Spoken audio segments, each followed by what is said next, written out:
Hello and welcome again back to European Autocraft Studios, the 944 Turbo project that we're working on. Last time you guys got to see the car show.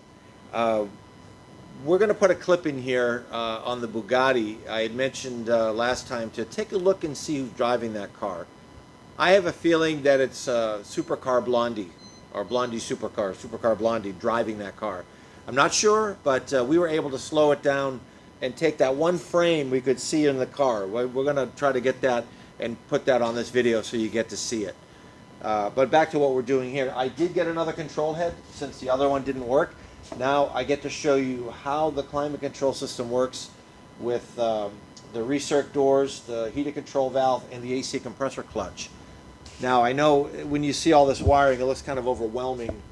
We're only isolating one particular circuit. And we're able to do that because we know the connectors, we have the wiring diagram, we can see how everything goes. And this separate wiring harness for the box, everything's sort of self-contained. We did have to go leave it connected inside the harness. We got power here. And this is another way that we can use our wiring diagrams to find where things go.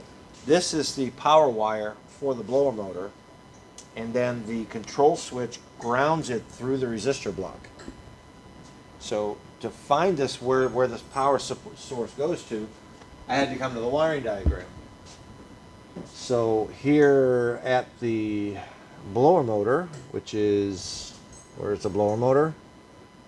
I used to know exactly where it was. Where's my blower motor? Let's find where, fresh air blower, right here. Simple.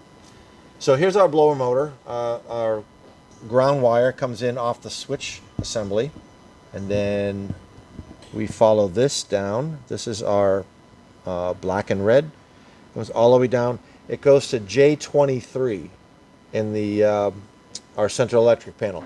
So let's go back to the connector. This is connector J. Connector J, row 2. This is the second row, 1, 2, 3, 4, and third terminal down. So J23 is our connection point. And there's our black and red wire, and it goes directly to the blower motor. And then we control the ground to the blower motor through the resistor with the fan speed switch, which is pretty cool. So that's how we got this connected. Everything else is grounded. We have the ground terminal here. I know it's red, but it's the only one I had. But this is ground, and this is one of the ground points on the car that our switch connects to. So we're going to be controlling this ground through the switch, choosing each resistor inside the box. What I might do is I'll see if this works out. I haven't tried this yet. I'm going to lift this out with the blower running, and it's going to overheat the resistor, and it should shut the circuit breaker off. We'll get to watch that if it actually does it. Hopefully I don't damage anything. So let's start by showing you how this all works. It's really pretty cool. We have servos here. This is the defrost servo that moves when you slide the defroster lever, and the footwell flap is this one, down here. You can't really see the servo, but the link rod you can see right here. So I'm going to power this up. It actually is powered up because the key is on. When the ignition is on, our temp sensor servo is running. This draws air in across the intake air temp sensor. You know, the little thing in the dashboard, the little thing with the little grill next to your clock. So let's put some airflow on here. And we're going to move the defroster servo. You can see the defrost is coming up. As much defrost as you want, it'll change accordingly. The footwell, I can even show you. Right now, this goes out to the side vent on the left, vent on the right, and this is our center dash vent. So we'll go full defrost. Very little air here. This actually sort of turns into a vacuum almost. Almost. Yeah, not really. It did before in the other test. Anyways, there's our defroster. There's no seals up in here. They're all rotted away. So sometimes you have the car on, you'll have it on air to blow out the vents on air conditioning, but you'll still get moisture accumulating on the windshield. That's because the cold air hitting the windshield is causing the water to condense. That's because the seals are gone inside of here. Or the servo is stuck, leaving the valve open a little bit. So the next one, our footwell servo here, that takes a little bit of air and blows it down the bottom. So you've got air blowing out the bottom here. And not so much when we go back up to the dash. Again, we're going to pull this box apart, leaving it to see inside and reseal all the flaps. So that's how that works. So what I have up here is indicator lights to show you what happens during certain actions on this plenum chamber here. So the first one is the recirculation valve. This powers, they're not connected here. In fact, I have them, this is where the two solenoids connect. They're vacuum valves, vacuum solenoids. So they get a vacuum source. This control module will activate the solenoid, which allows vacuum to then get to our recirc doors. These recirc doors don't actually work. The vacuum is, the diaphragms are no good. So we'll fix that. But I also don't have the solenoids hooked up.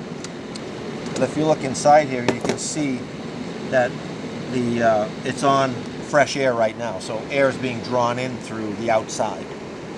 We also have an outside air temperature sensor. So that mounts over here, and that's reading the air from the outside going into the system. So it knows how to adjust. And I'll show you how that works. So when we activate the solenoid to recirc, when this light comes on, this closes and draws air from underneath, which is inside your car. This is mounted right, you see it right under the plastic cover in front of the windshield. So this is fresh air coming in, and this is recirculate. So recirculate light on, this is what happens. The vacuum solenoid activates and the vacuum pulls these in. So they're not hooked up. I just wanted to show you how, when that light comes on, what's actually happening. So then when you're no longer reading the outside air temperature. So we have the interior air temperature sensor, and right in here we're the output air temperature sensor. It's not an evaporator temperature sensor, it's reading the air coming off the evaporator. So that's that. Now we were going to get all crazy here and run ice water through the evaporator to change the temperatures, but it was getting a little out of hand. So we actually brought the pump to make it work. But we don't need to go that far. You can't see the cold air. So let's just put this back on. Now another thing, these cars don't have pollen filters, but because these are so easy accessible under the hood, you could probably get a pollen filter or a interior air filter to work on these, to filter out the garbage in the air outside. So let's show you a few more things. Don't mind the mess. I had to hook these up this way. I'm not very organized with it, but it all works. This is just a ground wire. This would be just like connecting it to the ground side of the battery. So that's where I'm doing some test points and stuff you'll see. So let's see what happens. My fan is at 2, which is kind of irrelevant for what we're doing because we're not passing hot or cold air through it. So the more hot, the more cold, it's not going to matter. So we're just going to leave it here. But we're at, let's see, 27 Celsius. Let's say it's cold out, we want heat. So we turn up the heat. We can see the heater mixing flap changing. As you can see, on all of our 944s, this little clip breaks. You really can't see what type it is unless you look over here. It's a type of adjustable rod clip that goes in the hole. They break all the time. When that breaks, you'll have either freezing cold air, or the second you come off of cold, it goes full heat. You have no control. And that's when this little clip breaks underneath the dash. They're really easy to get to and repair inside the car. It's a little clip, and then there's a metal clip that goes over it. Enough about that. Anyways, so that's our temperature control. That's full cold, and it also at full cold opens this little valve. You can see that work. Let me show you again. That's hot, but see how when it goes full cold, it pulls this lever just a little bit. That adds volume of air here. It opens a flap and lets more air come out the center vent.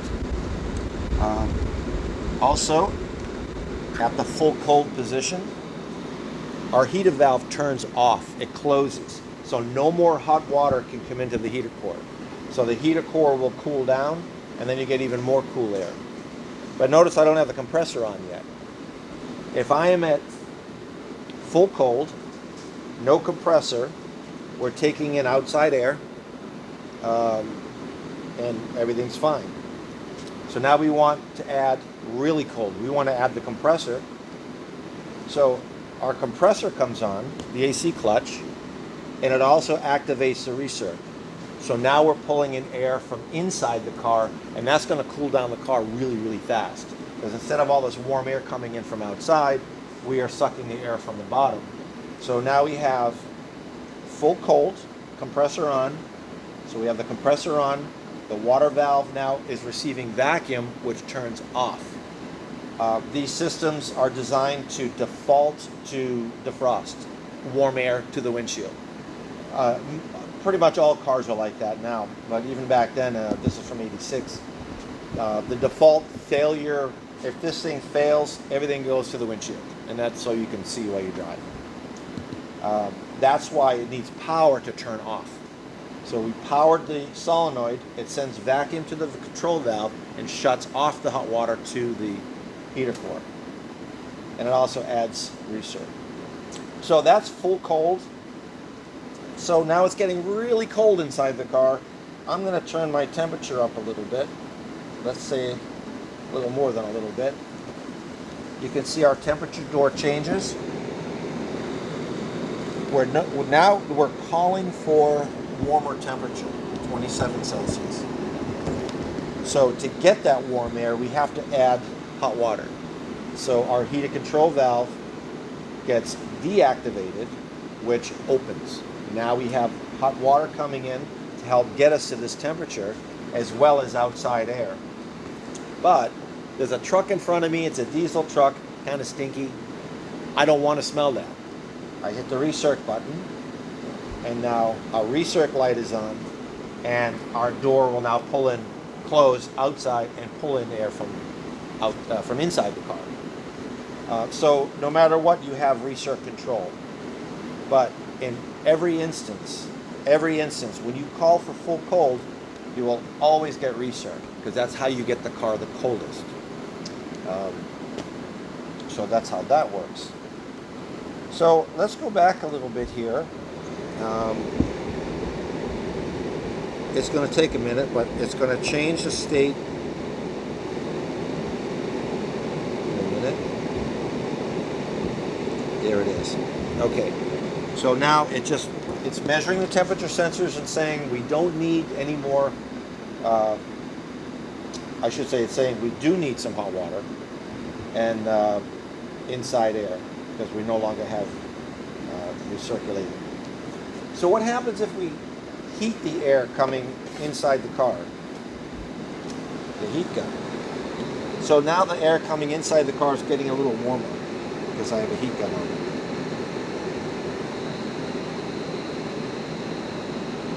What will happen here? So now it knows the air coming inside now is getting really, really hot.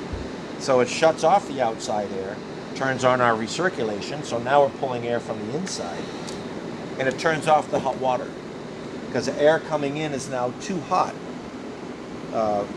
so we don't need the hot water. Now it's going to cool off because there's no more heat. You give it a minute, it should cool down and then give us, or turn off the hot water, because now the air is, what do we have here? I always get confused. Okay. Now we have hot water. It shut off the hot water because the air outside was hot enough. So that's how the system controls it with temperature. Now the same is true with the inside. Let's say the inside is getting a little warm. We have our temperature still set, what, 24, 25 Celsius. Our compressor is on, so we're drying out the air. But it's getting warm inside the car.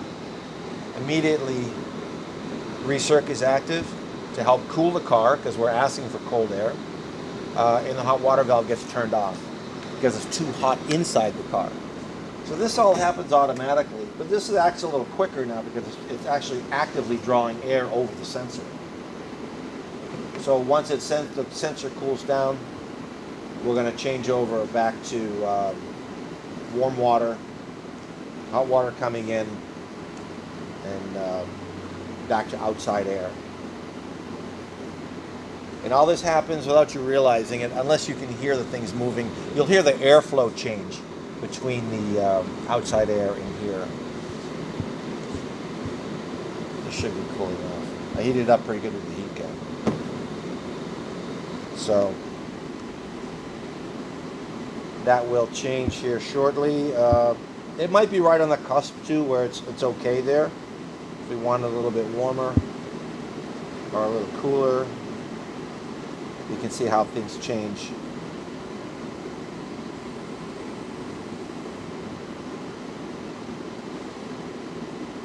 Under certain conditions, it will add air to the windshield, which is interesting. So let's go back to, let's turn off the compressor. It also goes back to outside air. And let's hit the defrost button. Now this button, go a little cooler. This button is for really defrost. It's cold outside, the windshield has got some frost on it.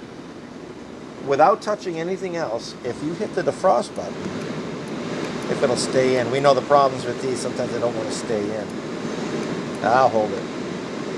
We get full heat, we get defrost, and we also turn on the compressor. That dries out the air for defrost, but it goes to full heat even though I have it on cold. And it goes to defrost regardless of where I have my defroster set. So that gives us maximum fan and maximum, not maximum fan, but it gives us maximum airflow to the windshield. Fan is totally separate. Oh no, it's not. We're going to edit that. And it'll give it maximum fan.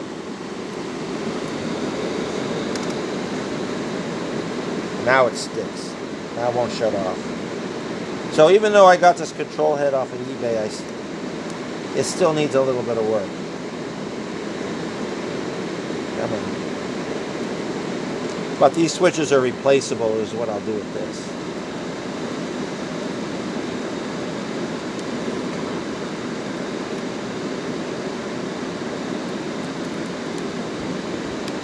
Okay. So it does activate the fan to full. I thought we were separate on that, but it's not. So how do these temp sensors work?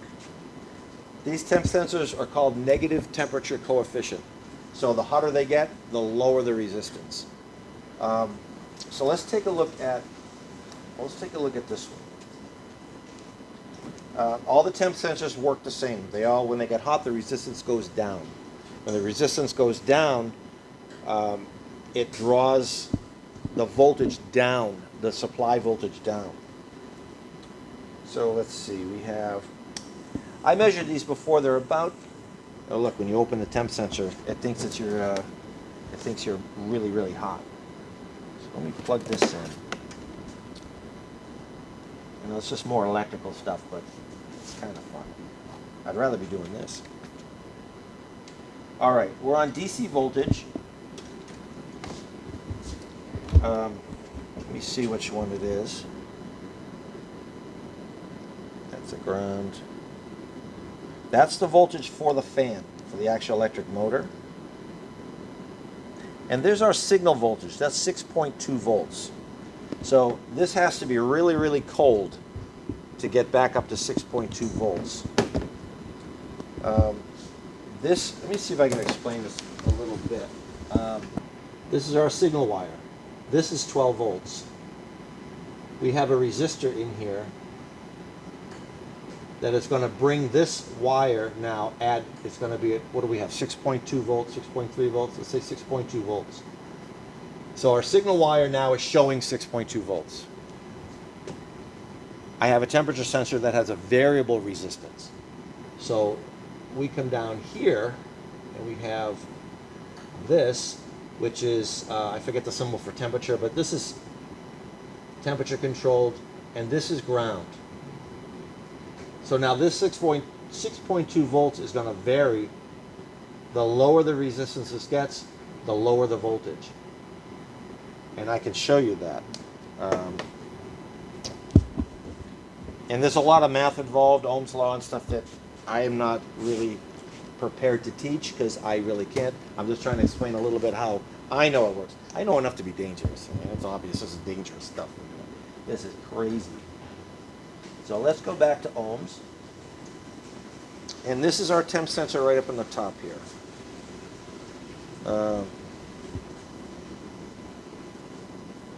So it's 8,400 ohms. So it's not really pulling down a lot. So we're somewhere mid voltage, and I'll show you that too.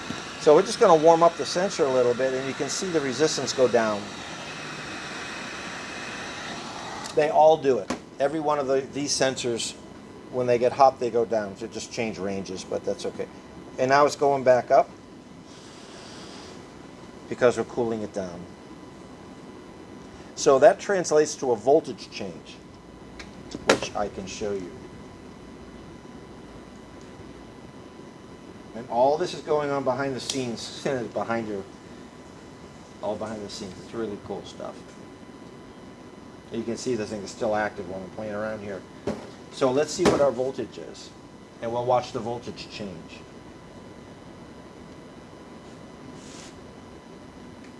Which one? Now this is the same one here. This is that's ground. That's our ground signal, and this is the part that's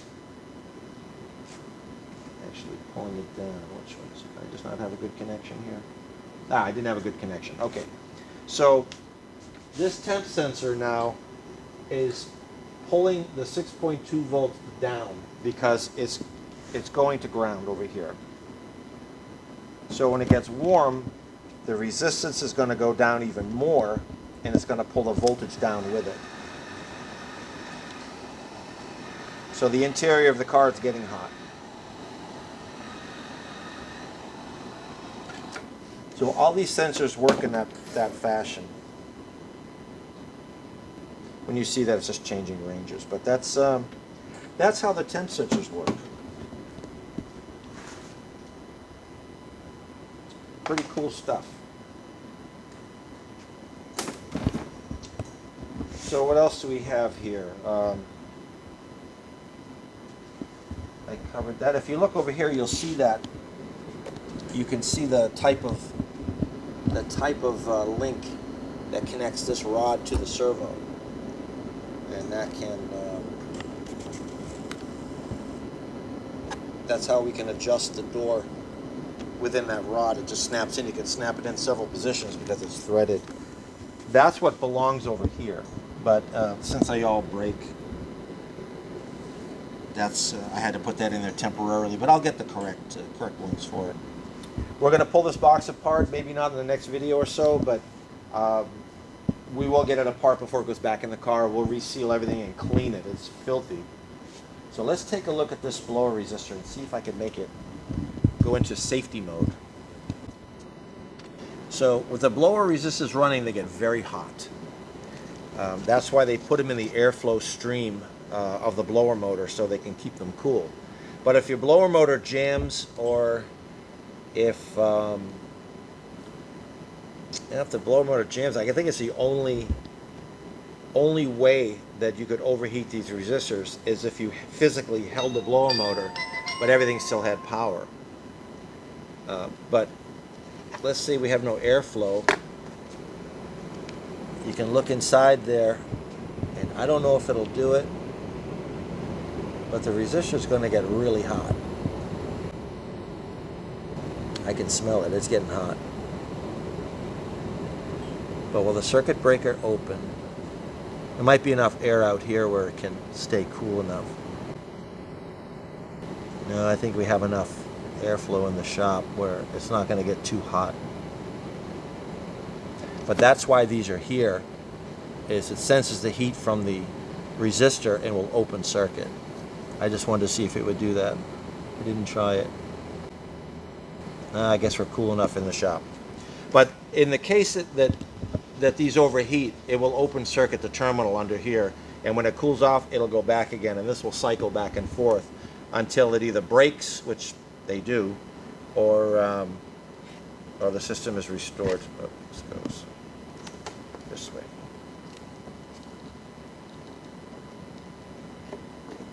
So, well, that's about it on this.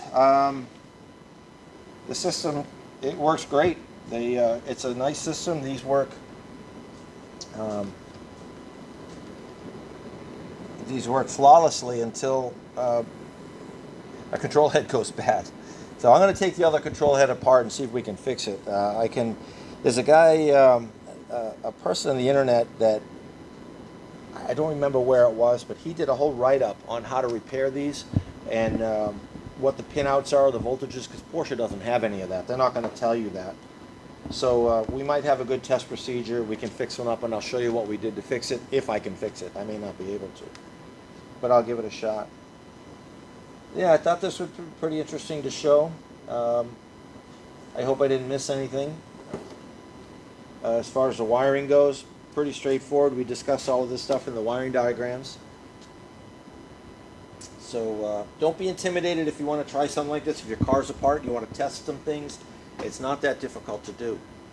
I'm in Boston right now, Saturday. We're recording this Thursday, so we can get all this going out for you on Saturday, because I won't be here. I'll be in Boston. In fact, I'm in Boston right now. I'm looking at this Jaguar E-Type, 30,000 miles, second owner. It's actually a friend of mine that owns it. He was going to restore the car. He decided it's kind of a bit too much at the moment, so he's not sure if he wants to keep it. I'm going to see if we can help him out and get the car down here to restore. If we do, it would be a year in the future. But I am going to do a video on the car, see how bad it really is. The car has a great story, and he has the original window sticker and the original dealer invoice for the car with the finance charges on it and everything. It's amazing. It's really cool. So we'll see if you like E-Types. We have one over here behind us as well that we're working on. It's a 66 coupe. I love the E-Types. The one I'm going to look at is a 1969, so it's a Series 2. This is a Series 1.5. A few changes that the Series 2 will have, but kept some of the Series 1 stuff. The Series 2 is a full-blown different car, different interior and stuff. So that's it. I hope you like this. We can do more. I want to show the windshield wiper system, how the delay relay works, what contacts in the wiper motor actually cause the park to work. When you turn it off, it keeps going until it stops at park. And the headlight motors. That's kind of fun to do with the relay in the motor and the headlight switch. So we'll probably get into some of that stuff, because all that has to be restored as well. So I hope you like this kind of stuff. We enjoy doing it. It takes a little bit of time to set up. It takes a little bit of time away from our work day, but I really enjoy doing this. I'd rather do this than fix cars. But anyways, I'd rather restore them instead of just daily repairs. So if you liked it, give us a thumbs up, the likes. Please subscribe. We need more subscribers. We're getting real close to 1,000. Really exciting. And yeah, share the videos. Like them, share, subscribe. Thank you for watching, and we'll see you next week.